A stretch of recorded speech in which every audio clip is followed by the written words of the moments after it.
Muito bem, bom dia pessoal, bom dia, boa tarde, boa noite, não sei que horas vocês estão me vendo. Espero que vocês estejam me vendo, né?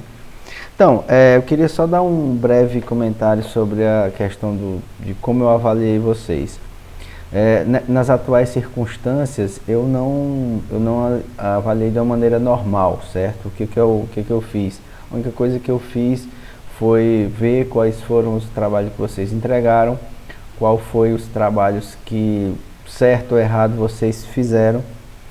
Mesmo aqueles que não fizeram os trabalhos ou não tiveram como entregar os trabalhos, eu dei nota, certo? Então, que fique registrado isso, por quê? Porque nós estamos numa situação meio diferente, então eu não considerei que fosse uma época de a gente avaliar normalmente as pessoas. Então, por essa condição especial, eu optei por fazer assim a minha avaliação. Bom, e sabendo que o interesse de aprender mais, de saber mais, é mais de vocês, né? Vocês têm que ter essa vontade de conhecer mais. Logicamente, eu tenho ciência muito grande do que está passando a minha disciplina, porque a minha disciplina é extremamente prática, nós vamos muito a campo e tudo. E, sinceramente, o meu jogo de cintura com relação a isso chegou num patamar assim, bem complexo, né? Que a gente não consegue evoluir porque justamente a gente não tem a prática. Então, tipo, vocês estão fazendo um monte de conta que não sabem bem por que estão fazendo e, na verdade, nós necessitaríamos da prática para justamente entender como é que essas coisas iriam funcionar, certo? Então, assim, só esse adeno, assim, falar sobre esse assunto justamente por conta disso. A gente tem que ter essa ideia também de que nós estamos vivendo uma situação extra, né? Extra qualquer outra coisa que já existiu nesse planeta. Eu nunca tinha passado por isso nos meus 43 anos de vida. Então, assim, eu pretendo fazer com vocês, né, logicamente, que eu pretendo fazer com vocês nesse segundo período agora, é que vocês se empenhem também bastante nisso, que toda aula agora eu vou passar uma atividade, essa atividade tem que ser entregue na semana subsequente, certo? Eu sei que tem outras atividades, eu sei que tem outros, mas vocês têm que se esforçar para isso, certo? Então, aqueles que ainda têm alguma vontade ou que acham que eu vou passar todo mundo, então, tudo bem, que pode achar o que quiser, mas vocês têm, daqui para frente, toda semana vocês têm que me entregar um trabalho, certo? Então, essa aula de hoje vai ter uma aula bem curta mesmo. Então, o que eu vou passar, o que eu quero que vocês façam, vocês vão ter que ralar um pouco, né? Vão ter que buscar um pouco de informação, e na semana seguinte assim, na outra semana também, e assim sucessivamente, certo? Então, é isso que eu vou tentar fazer com vocês, beleza? Então, vamos então à aula, certo?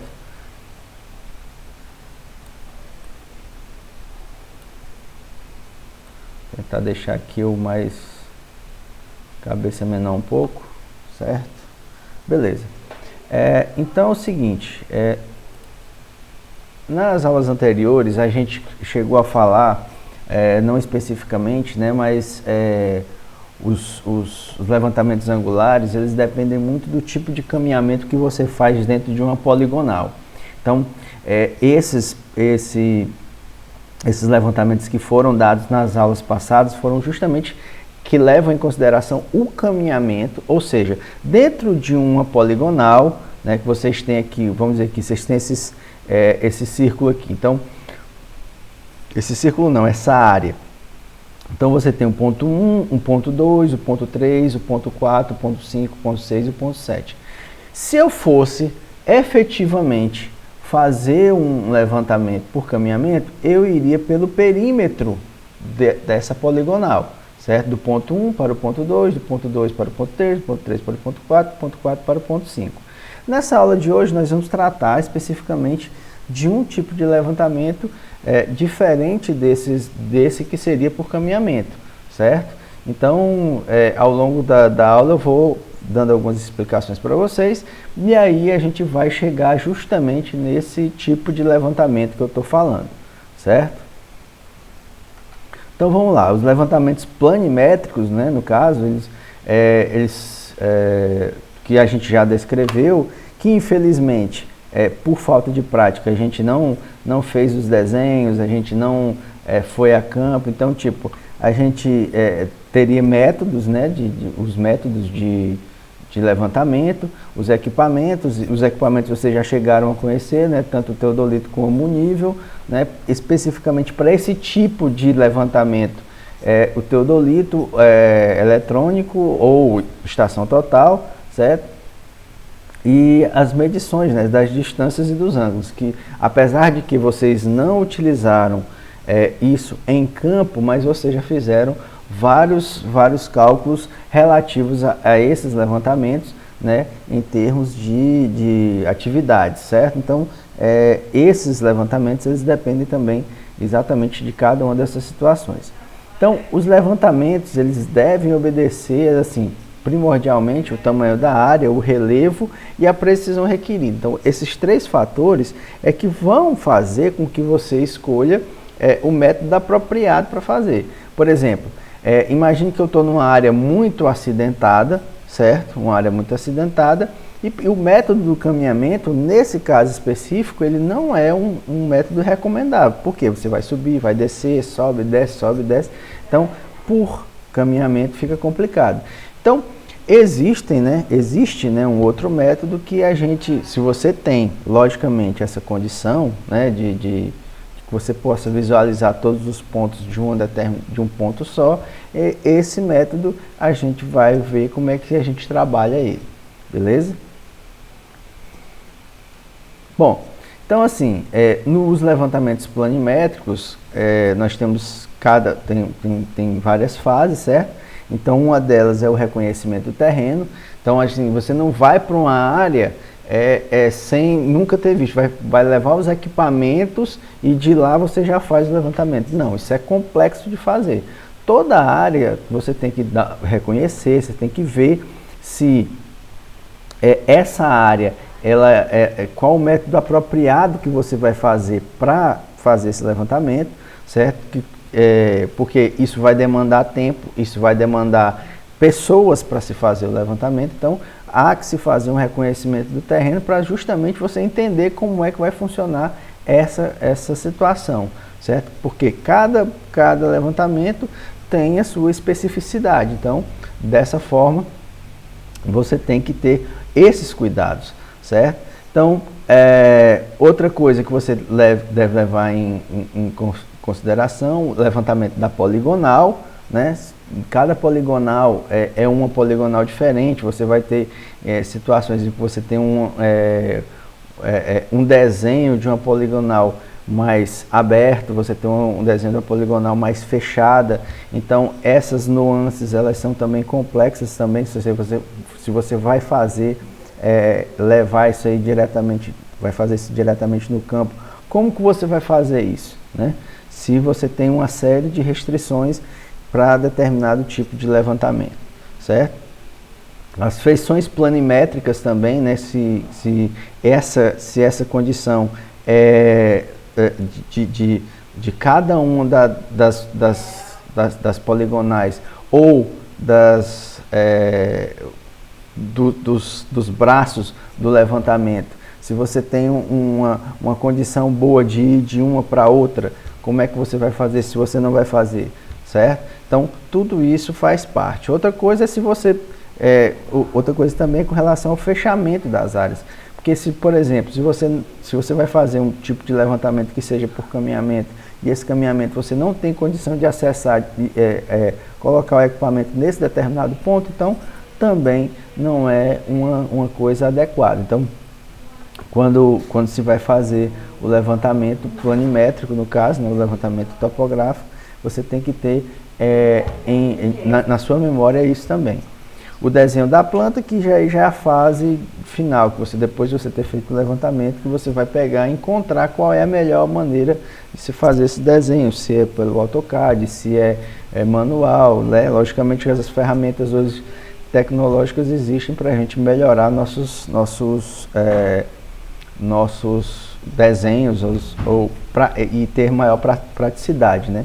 Então, dessa forma, essas são mais ou menos as fases do levantamento planimétrico. Então, sim, aí chegando justamente no que a gente tem para hoje, certo? Especificamente para hoje, certo? Então, é o levantamento por irradiação, também conhecido como decomposição em triângulo ou coordenadas polares, certo? Eu não sei se você lembra aqueles gráficos que você tem, não sei se vocês chegaram a ver alguma vez, gráficos que são feitos através do Excel, onde você tem um ponto central e aí você vai ligando esse ponto central e a gente chama aquele gráfico ali de gráfico polar. Então, coordenadas polares justamente é esse dos levantamento planimétrico, quando a gente tem o levantamento por irradiação. Esse método, né, vai ser utilizado mais em pequenas áreas, né, com uma área relativamente plana, onde você tem um contorno da superfície, você centraliza o equipamento num determinado ponto e a partir desse ponto você vai fazendo a leitura nos diferentes pontos das áreas. Então você vai decompor essa área em vários triângulos. Esses triângulos depois você vai efetivamente saber qual é o ângulo, né? Qual é o ângulo entre cada um dos triângulos que você formou. A partir daí, e a partir daí também você consegue calcular tanto as distâncias entre os pontos, como a distância, logicamente, de cada visada que você vai dar, assim como o ângulo que você tem entre cada um desses triângulos, você consegue também fazer o cálculo da área desses triângulos, certo? Então, dessa forma que é feito o levantamento planimétrico através do levantamento por irradiação, certo? Assim, deixa eu ver aqui, assim deste ponto P são medidas as distâncias, como eu já falei para vocês, definidores que vão definir a superfície, né? Você tem a visada, aí você tem a visada de um determinado ponto. Então esse ponto, você vai medir esse ângulo, né? Vamos dizer que eu sou o equipamento e eu estou fazendo a medida. Deixa eu mudar aqui um negócio aqui para poder explicar melhor isso. Alt Tab, deixa eu mudar isso aqui.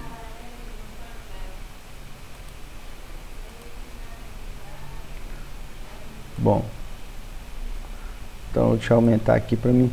Então, por exemplo, se eu sou o equipamento, né? Então, eu tenho dois pontos. Deixa eu fazer aqui, opa, pronto. Então, eu tenho dois pontos. Então, essa aqui é uma visada, certo? E eu estou no mesmo lugar. Daqui para cá, então, eu vou ter uma nova visada.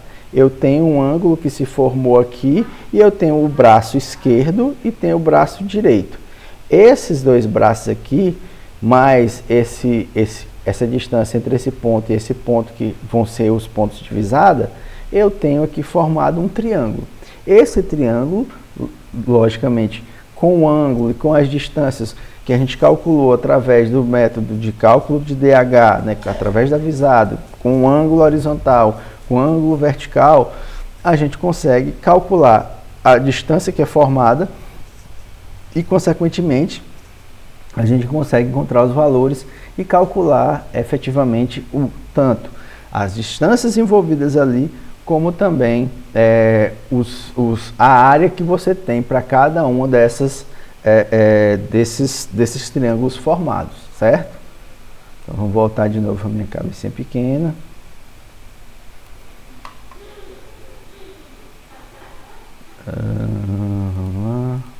Beleza. Então, então você pode fazer o cálculo, né? Fazer o cálculo através do método indireto, né? Você calcular através da geometria e, consequentemente, você tem uma situação como eu mostrei lá no primeiro. Então, você tem um ponto P, esse ponto central, que você vai fazendo, vamos dizer, essa medida no ponto 1, certo? Essa medida no ponto 1. Então, você vai calcular aqui, nesse ponto aqui, o que você vai medir? Você vai medir fio médio, fio superior, fio inferior, correto? Beleza. Ângulo vertical. Esse ângulo vertical também. Então, você consegue calcular vamos dizer, um DH. Vamos chamar esse DH de DH1. Aqui, o ângulo horizontal, você consegue medir do ângulo horizontal do ponto 1 para o ponto 2, você consegue calcular também, certo? Ele vai lhe mostrar. Então, eu estou aqui zerado no ponto 1 e feito a leitura do fio médio, do fio superior, do fio inferior. Vou para o ponto 2, isso centrado no mesmo local. Vou para o ponto 2. Aqui é esse deslocamento, certo, do aparelho. Quando eu desloco o aparelho para o ponto 2, eu vou medir automaticamente esse ângulo, certo? Vou estar medindo esse ângulo. Faço a medida do ângulo e faço a leitura do ponto 2, certo? Fio médio, fio superior, fio inferior e ângulo vertical, o HV. Terminei de ler o ponto 2, faço a mesma coisa para o ponto 3. Vou fazer essa medida, faço a medida aqui, fio médio, fio superior, fio inferior, ângulo vertical, certo? Anotei na planilha, vou lá e faço a outra medida e assim sucessivamente. Ao final disso aqui, aí você pode dizer, pô professor, mas e aí como é que a gente vai fazer a descrição? Bom, você pode fazer a descrição justamente por uma coisa que vocês vão estudar, que vocês vão fazer para mim, certo? Inclusive vou deixar até um exercício para vocês efetivarem vamos dizer, vocês fixarem tudo isso que a gente falou aqui, certo? Vocês vão estudar, vão procurar lei do seno, lei do cosseno, certo? E vocês vão fazer o cálculo das distâncias entre os pontos que foram logicamente pedidos, né? O ponto 1 e o ponto 2, e o ponto 3, e o ponto 4, e o ponto 5, o ponto 6 e o ponto 7, certo? E também vão calcular essas áreas, as áreas que estão contempladas dentro dessas figuras, certo? Então, eu vou mostrar aqui para vocês. Bom, isso aqui é detalhe, isso aqui é outra coisa, eu vou passar para vocês isso aqui também, mas isso é o que eu quero que vocês façam. Então, por exemplo, nós estamos aqui nesse teodolito, e esse teodolito ele está visando o ponto A, o ponto B e o ponto C, certo? Eu vou dar para vocês quais foram as visadas de cada um desses pontos. Então, eu visei o ponto, nesse ponto A, aí eu vou lhe dar a visada que eu fiz no ponto A, a visada que eu fiz no ponto B e a visada que eu fiz no ponto C, certo? E os ângulos que estão sendo medidos entre cada um deles, eles estão aqui descritos, certo? Do ponto A para o ponto B, eu tenho um ângulo de 41 graus, 31 minutos e 13 segundos. E tenho também no ponto B, eu tenho um ângulo de 32 graus, 30 minutos e 2 segundos, certo? Entre o ponto B e o ponto C. A partir dessas medidas, certo? E dessas visadas que foram feitas, né? Os ângulos que foram medidos aqui, sabendo que isso aqui é uma visada ascendente, isso aqui também é uma visada ascendente, isso aqui é uma visada descendente, certo? Vocês têm todas essas visadas aqui dentro desse teodolito. Então vocês vão estudar para mim, vão me responder isso. Eu vou criar uma atividade lá no Google Sala de Aula e vocês vão me responder o que eu quero. Eu quero a distância, certo? No ponto A, quero a distância, o DH, A no caso, né? A distância horizontal do ponto de visada para o ponto A. Eu quero a distância do ponto de visada para o ponto B. Eu quero a distância do ponto de visada para o ponto C. Além disso, o que eu vou querer também? Eu vou querer essa distância entre o ponto A e o ponto B. E vou querer essa distância entre o ponto B e o ponto C. Ah, professor, como é que eu faço isso? Matemática. Matemática é a solução do negócio. Matemática básica, estudem lei do seno, lei do cosseno, e vocês vão chegar nesses valores. Ah, professor, e a área, como é que faz? Da mesma forma, vocês vão calcular a área, vocês podem calcular a área através da lei do seno, lei do cosseno, vocês também têm como calcular essas áreas. Ou até através de outros métodos também, já que vocês vão ter ângulo, vocês vão ter as distâncias, né? Logicamente, vocês já vão ter a distância, vocês vão ter as 3 distâncias, então, logicamente, vocês têm como calcular também a área do triângulo tendo os três lados os três valores do triângulo, né? Então vocês vão ter esse valor, esse valor, esse valor, vão calcular essa distância aqui e essa distância aqui, então vocês têm todas as distâncias aqui calculadas através de um método matemático. Então, através desse método matemático, vocês vão me solucionar esse problema. Eu vou dar uma semana para vocês fazerem isso, né? Semana que vem eu quero que vocês entreguem no mais tardar, certo? Na segunda-feira, é o mais tardar, não é o menos tardar não. Então, eu vou ser um pouco mais rigoroso, vou tentar ser um pouco mais rigoroso. Sei que todos vocês têm dificuldades. Os que entregarem com atraso, eles vão ter suas penalidades, né? Logicamente não vai ter o mesmo valor que você entregar ele no prazo, certo? Mas espero que vocês todos consigam fazer isso até o fim, até a próxima aula, beleza? Então, por hoje, eu acho que era só isso. Foi uma aula bem rápida hoje, né? Não passou de 20 minutos, então é uma aula bem rápida. O que eu quero mais que vocês se concentrem é justamente nessa questão, certo? Nessa situação de vocês efetivamente conseguirem buscar esse conhecimento para calcular tanto as distâncias como calcular a área dos triângulos, certo? E lógico, eu quero que vocês resolvam para mim qual é a área total, certo? Não é só calcular a área de um e a área de outro, não. Qual é a área total que está envolvida ali. Então, vou abrir agora lá no Google Sala de Aula também uma atividade com esse nome, cálculo de área do método de levantamento por irradiação, e aí vocês vão entregar para mim até semana que vem. Façam a pesquisa, utilizem o tempo restante ainda da aula para justamente fazer essa pesquisa e fazer o cálculo dessas áreas. Uma coisa que eu tenho sentido falta é justamente, eu pedi para os alunos da graduação não, do ensino médio, para fazerem comentários nos vídeos, para que assim a gente possa ter uma ideia de frequência. Vocês não estão fazendo isso. Então, gostaria que, por gentileza, vocês também fizessem comentários lá, para a gente poder ter uma ideia melhor de frequência de quem está assistindo ou não está assistindo os vídeos. Então, peço essa gentileza para vocês e agradeço. Até semana que vem, se Deus quiser. Beleza? Grande abraço, fiquem com Deus e até semana que vem.